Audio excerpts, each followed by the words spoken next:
Questions हैं teaching aptitude और research aptitude के। पेपर है आपका जनवरी 2017 का। क्वेश्चन नंबर 1 देखो, the principal of a school conducts an interview session of teachers and students with a view to explore the possibility of the enhanced participation in school programmes. This endeavour may be related to which type of research. एक जो principal है वो conduct करवाता है interview, किसका? Teachers और student का। क्या क्या मतलब, मकसद क्या है उसका? उसका मकसद है ताकि वो एक्सप्लोर कर पाए कि क्या पॉसिबिलिटी है, ठीक है, कि टीचर्स और स्टूडेंट ज़्यादा पार्टिसिपेट कर पाएँ स्कूल के प्रोग्राम्स में। तो ये कौन सी रिसर्च? Action research. देखो, एक्शन रिसर्च जो होती है ना, वो इमीडिएट अप्लाई करते हो आप उसे, ठीक है। और क्या होता है कि वो लोकल सेटिंग्स के लिए होती है, मतलब कि लोकल एरियाज़ के लिए। ऐसा नहीं होगा कि वर्ल्ड वाइड हो रहा है, कंट्री वाइज हो रहा है, लोकल, ठीक है, जैसे स्कूल हो गए वैसा। अभी आप सेकंड क्वेश्चन देखो, इसमें पूछ रहा है in doing action research what is the usual sequence of steps. क्या सीक्वेंस है स्टेप्स का जब आप एक्शन रिसर्च करते हो तब? पा और, जैसे मैंने ऐसे याद किया था इसको कि पापा को हम पा बोल सकते हैं, और बताओ, पापा और बताओ, इतना ईजी हो गया ना, PAOR। सबसे पहले आप प्लान करते हो, फिर एक्ट करते हो, फिर ऑब्जर्व करते हो, देन यू रिफ्लेक्ट, क्या इम्प्रूव कर सकते हैं, ठीक है। इस सीक्वेंस में काम करते हैं हम लोग एक्शन रिसर्च में, और ये सीक्वेंस रिपीट होता ही होता रहता है जब तक हमारा प्रॉब्लम जो है सॉल्व नहीं हो जाता। वो भी सेम सीक्वेंस में होगा, प्लान, एक्ट, ऑब्जर्व, रिफ्लेक्ट। अभी आपका थर्ड क्वेश्चन है, इसमें बोल रहा है कि रिसर्च के स्टेप्स बताओ, ठीक है। रिसर्च के स्टेप्स में चारों ऑप्शंस में हैं, मगर क्या पहले आता है क्या बाद में आता है वो ध्यान रखना है, ठीक है। तो थर्ड वाला आंसर है इसका, सबसे पहले हम लोग प्रॉब्लम को फॉर्मुलेट करते हैं। कोई प्रॉब्लम होगी उसके ऊपर तो आप रिसर्च करोगे ना। हम लोग इकोनॉमिक्स के स्टूडेंट हैं, तो उसके बाद क्या करते हैं हम लोग? हिपोथेसिस बनाते हैं, या तो ये प्रोबेबिलिटी है कि ये चीज़ सही है, या फिर H0 इज़ फॉल्स, है ना। H0 H1 करते हैं ना, पता है आपको, है ना। उसके बाद क्या करते हो? रिसर्च डिज़ाइन बनाते हो।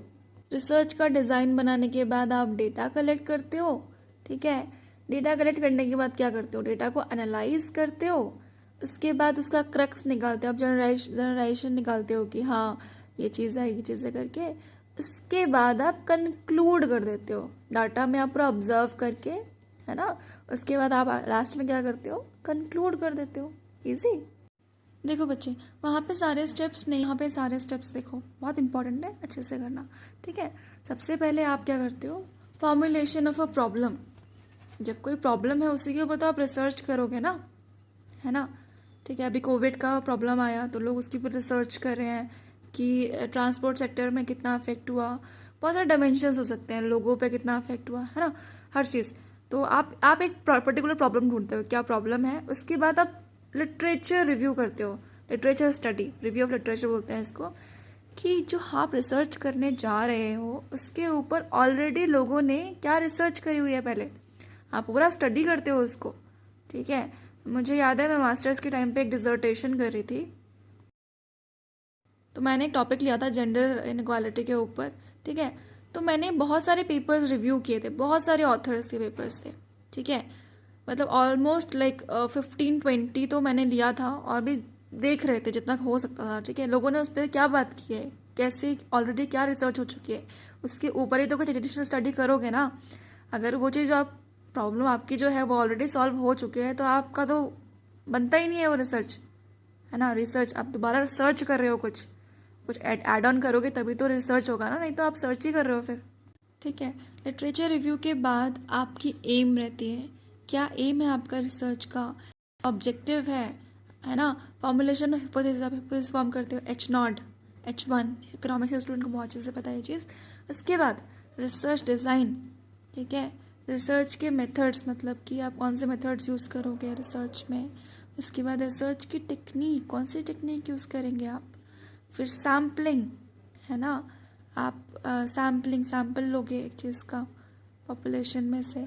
उसके बाद आप कलेक्ट करोगे डेटा, उसके बाद डाटा को एनालाइज करोगे, उसके बाद आप कंक्लूड करोगे, कैसे? Writing and critical evaluation of reports. अब ये फोर्थ वाला देखिए आप, यहाँ पे आपको मैच करना है। तो यहाँ पे आपको मैच क्या करना है? रिसर्च मेथड्स दे रखे हैं और उस रिसर्च मेथड में कौन सा डेटा कलेक्शन टूल यूज़ होता है, इसको तो आप रट लो, मैं ये बोलूँगी फ़िलहाल। एक्सपेरिमेंटल मेथड में स्टैंडर्डाइज टेस्ट यूज़ होता है। एक्स पोस्ट फैक्टो मेथड में टिपिकल कैरेक्टरिस्टिक्स टेस्ट। डिस्क्रिप्टिव सर्वे स्टडी, है ना, डिस्क्रिप्टिव आप स्टडी कर रहे हो बहुत डेप्थ में, तो आप क्या यूज़ करते हो, क्वेश्चनरी यूज़ करते हो, है ना, क्वेश्चंस पूछते हो लोगों से, है ना, क्वेश्चनर के थ्रू। ठीक है। हिस्टोरिकल मेथड, देखो ये दो बहुत ईजी है, डिस्क्रिप्टिव और हिस्टोरिकल। हिस्टोरिकल मेथड पहले कौन से मेथड यूज़ होते थे, प्राइमरी एंड सेकेंडरी, है ना। प्राइमरी जो हम लोग डायरेक्टली फर्स्ट टाइम डेटा लेते हैं वो, सेकेंडरी जो किसी ने ऑलरेडी कलेक्ट किया हुआ है, आप उसको ही उठा रहे हो किसी सेकेंड सोर्स से। ठीक है, तो ये बहुत इजी है। हिस्टोरिकल मेथड, डिस्क्रिप्टिव मेथड में क्वेश्चनरी, अगर आपको ये दो भी आते हैं तो भी आप कर लोगे आसानी से। बाकी ये रट लो, फर्स्ट वाला experimental method, standardise test, ex post facto method, typical characteristic test. अब यह फिफ्थ क्वेश्चन देखो, रिसर्च एप्टीट्यूड में से पूछ रहा है, the issue of research ethics may be considered pertinent at which stage of research। Research ethics है वो कौन सी स्टेज में ज़्यादा अप्लीकेबल होता है। सीधी सी बात है, आप रिसर्च कर रहे हो तो आप रिसर्च डेटा के थ्रू कर रहे हो ना। सबसे ज़्यादा रिसर्च एथिक्स कहाँ पे अप्लीकेबल होंगे, फिर जहाँ पे आप डेटा कलेक्ट कर रहे हो और उसको इंटरप्रेट करोगे वहीं तो होंगे ना। बाकी तो गलत है, बाकी प्रॉब्लम फॉर्मुलेशन के टाइम पे तो नहीं होगा, आप एक प्रॉब्लम को ढूंढ रहे हो, बट रिसर्च का तो कोई काम नहीं है उसमें। सबसे इंपॉर्टेंट होता है स्टेज जहाँ पर डेटा कलेक्ट कर रहे हो, इंटरप्रेट कर रहे हो, वहीं से आपका रिसर्च पूरा मोड़ लेने वाला है। नेक्स्ट क्वेश्चन देखो, in which of the following reporting format is formally prescribe. सब पूछ रहा है कौन सी रिपोर्टिंग फॉर्मेट में, सारी रिपोर्टिंग फॉर्मेट है बट कौन सी फॉर्मली प्रिस्क्राइब होती है। ठीक है, जब आप डॉक्टर डिग्री करते हो, पीएचडी की डिग्री करते हो, है ना, तो डॉक्टरल लेवल थीसिस, इसको आप, ये फॉर्मली प्रिस्क्राइब्ड है। बाकी तो नॉर्मल आप कॉन्फ्रेंस में जा रहे हो वो सब, है ना, वर्कशॉप सेमिनार्स, बट मेन क्या है, सबसे इम्पोर्टेंट कौन सा आपको फॉर्मली आपको नाम मिलता है, डॉक्टर का नाम मिलता है, कौन सा थीसिस से मिलता है ना, पीएचडी करने से, वही चीज़ है। अब ये क्वेश्चन देखो 55, which of the following set of statement represent acceptable proposition in respect of teaching learning relationship, choose the correct code to indicate your answer. तो आपको सही स्टेटमेंट बतानी है जो आपको बता रहे हैं टीचिंग और लर्निंग के रिलेशनशिप के बारे में। पहला वाला ठीक है, वो बोलता है when student fail in a test it is the teacher who fails. जब बच्चा टेस्ट में फेल होता है तो सिर्फ बच्चा फेल नहीं हो रहा, टीचर भी फेल हो रहा है। क्यों? टीचर की कैपेबिलिटी, है ना, टीचर कैपेबल होना चाहिए कि बच्चों को समझ में आए, है ना। अगर बच्चा फेल हो रहा है, बच्चा पास भी नहीं हो पा रहा है, तो टीचर पे क्वेश्चन मार्क लगता है। ये ठीक है ना। सेकंड देखो, every teaching must aim at ensuring learning. तो टीचर का ये लक्ष्य होना चाहिए कि वो टीच कर रहा है, टीचिंग हो रही है जहाँ पे, तो लर्निंग होनी ही चाहिए, है ना। एम होना चाहिए, अगर आप टीच कर रहे हो तो स्टूडेंट को लर्निंग होना चाहिए, उनको समझ में आना चाहिए, ये भी सही है। थर्ड वाला देखिए, there can be teaching without taking place.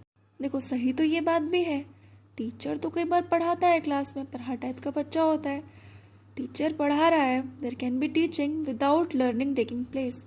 अगर टीचर बोल रहा हो और बच्चे का ध्यान कहीं और हो, लर्निंग ना हो रही हो, सभी तो होता है ना, तो ये भी करेक्ट है। ठीक है, नेक्स्ट वाला देखो fourth, there can be no learning without teaching. ये तो गलत है ना, अगर आपको टीचर नहीं पढ़ा रहा है तो भी आप सीखते नहीं हो क्या।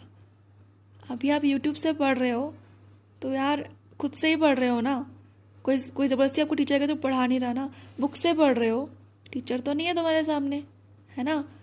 तो विदाउट टीचिंग भी लर्निंग हो सकती है। खुद से तो लोग पढ़ते हैं ना, खुद से जा जाके आर्टिकल्स पढ़ते हैं, आप लोग भी कहीं कहाँ कितनी जगह से पढ़ रहे होगे, है ना। ज़रूरी थोड़ी ना टीचर ही हो, आप बुक से पढ़ लोगे, है ना। तो ये वाला गलत हो गया, कॉन्ट्राडिक्ट कर रहा है। फिफ्थ वाला देखो, a teacher teaches but also learns. अगर कोई टीचर पढ़ा रहा है तो ये तो पक्का है कि वो सीखेगा ही सीखेगा। मैं आप लोग को पढ़ा रही हूँ तो मेरे को तो पक्का ये चीज़ आएगी ना, सीखूंगी मैं, है ना। अगर आप किसी को पढ़ाओगे तो आप पक्का सीखोगे। Where there is teaching there is learning, तो बिल्कुल सही है। लास्ट वाला देखो, real learning employs rote learning, वाला तो सही नहीं है। देखो रोट का मतलब क्या होता है, जैसे बचपन में टीचर बोलेगा आ से अनार, बच्चे बोलेंगे आ से अनार, है ना। तो ऐसे पढ़ते थे, उनको बार बार रिपीट करवाया जाएगा ताकि वो लोग याद कर लें। तोते की तरह रटवाना, है ना। तो ये तो रियल लर्निंग नहीं है। Real learning employs rote learning. असली लर्निंग का मतलब ये थोड़ी ना कि आप रट्टा मारोगे, बार बार रिपीट करोगे बच्चों की तरह, ये तो गलत हो गया ना।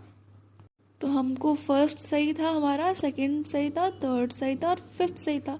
कहाँ पे आ रहा है ये सब? बी में आ रहा है ना, तो B is the correct answer. अब यह 56 वाला देखो, असर्शन रीजन है ये। Assertion, learning is a life long process, correct.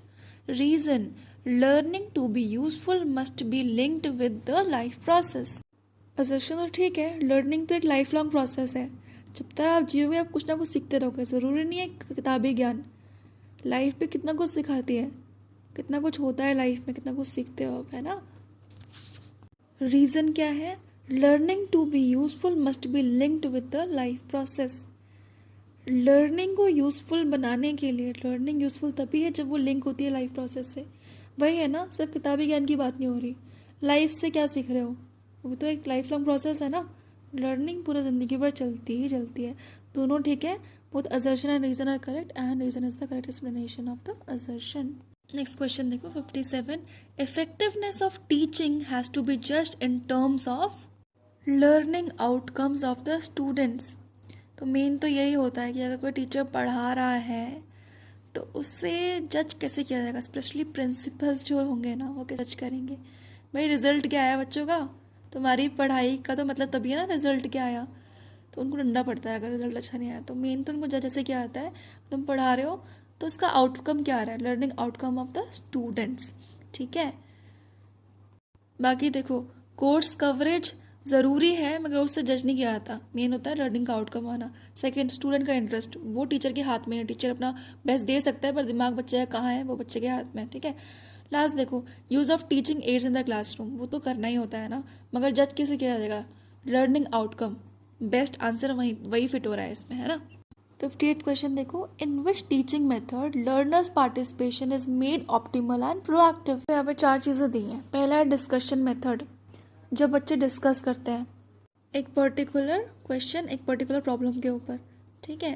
तो इसमें पूछा क्या है मेन, कि जो लर्नर है, जो स्टूडेंट है, वो सबसे ज़्यादा एक्टिव, प्रोएक्टिव होता है कौन से मेथड में होता है। डिस्कशन में सिर्फ डिस्कस कर रहे हो, उसमें आपको लगता है कि बच्चा पूरा इन्वॉल्व हो रहा है। कुछ लोग हो सकता है कम डिस्कशन कर रहे हो, ज़्यादा डिस्कशन कर रहे हो, है ना। तो उसमें मतलब 50-50 है, आधे लोग कुछ बोल रहे हैं, आधे लोग कुछ बोल रहे हैं, पूरा इन्वॉल्वमेंट तो नहीं है ना डिस्कशन में। अब बस सेशन मेथड, बस क्या होता है, जिसमें स्मॉल स्मॉल डिस्कशन ग्रुप बनाता है टीचर, है ना, छोटे छोटे ग्रुप, ये है group A, group B, group C, इस तरह से, वो हो गया बस सेशन मेथड। उसमें भी आपको लगता है कि पूरे एक बंदे का पूरा इन्वॉल्वमेंट हो रहा है, सब मिलके कर रहे हैं ना, तो वो भी नहीं है। ब्रेन स्टॉर्मिंग सेशन मेथड, जहाँ पे लोग अपने अपने आइडियाज़ दे रहे हैं एक प्रॉब्लम के ऊपर, है ना, तो ब्रेन स्टॉर्म करके आप कंक्लूजन पे आते हो, वो होता है ब्रेन स्टॉर्म, वो भी नहीं है, उसमें पूरा इन्वॉल्वमेंट अच्छे से बच्चे का नहीं है। अब होता है प्रोजेक्ट मेथड, आप कुछ प्रैक्टिकल कर रहे हो, आप एक प्रोजेक्ट बना रहे हो, आपको भाई बहुत मेहनत करनी पड़ेगी। बचपन में मैंने बहुत प्रोजेक्ट बनाए हैं, ठीक है। मतलब एक साइंस का प्रोजेक्ट था हमारा, उसमें वेल बनाना था, पुली बनाना था, तो बहुत मेहनत लगती है, बहुत दिमाग भी लगता है, तो उसमें आपका पूरा इन्वॉल्वमेंट होता है, आप प्रोएक्टिव होते हो। तो बेस्ट मेथड क्या हो गया, प्रोजेक्ट मेथड। 59 देखो, one of the most powerful factors affecting teaching effectiveness is related to, इसमें बोल रहा है सबसे ज़्यादा दमदार जो फैक्टर है जो अफेक्ट करता है टीचिंग की इफेक्टिवनेस को, है ना, वो किससे रिलेटेड है, वो रिलेटेड है आपका एजुकेशनल सिस्टम से, है ना। पॉलिटिकल सिस्टम से तो होगा नहीं, इकोनॉमिक स्टेटस से भी नहीं होगा, सोशल सिस्टम से भी नहीं होगा, एजुकेशनल सिस्टम की तो बात आ रही है ना। जब आप टीचिंग की इफेक्टिवनेस चेक कर रहे हो, कौन सा फैक्टर है, एजुकेशन ही तो रहेगा ना। चलो अभी लास्ट क्वेश्चन देखो, असर्शन और रीज़न दिया हुआ है। Assertion, formative evaluation tends to accelerate the pace of learning. Reason, as against summative evaluation formative evaluation is highly reliable. आपको पता होना चाहिए फॉर्मेटिव इवैल्यूएशन होता क्या है। फॉर्मेटिव में क्या होता है ना, ये समझ लो वो काइंड ऑफ टेस्ट होते हैं, जैसे हमारे स्कूल में क्लास टेस्ट होते थे ना, उस तरह के। तो फॉर्मल हो गए, फॉर्मल टेस्ट होते हैं कुछ एफ ए करके, और आपके इनफॉर्मल टेस्ट हो गए जो नॉर्मल क्लास टेस्ट होते हैं, ठीक है।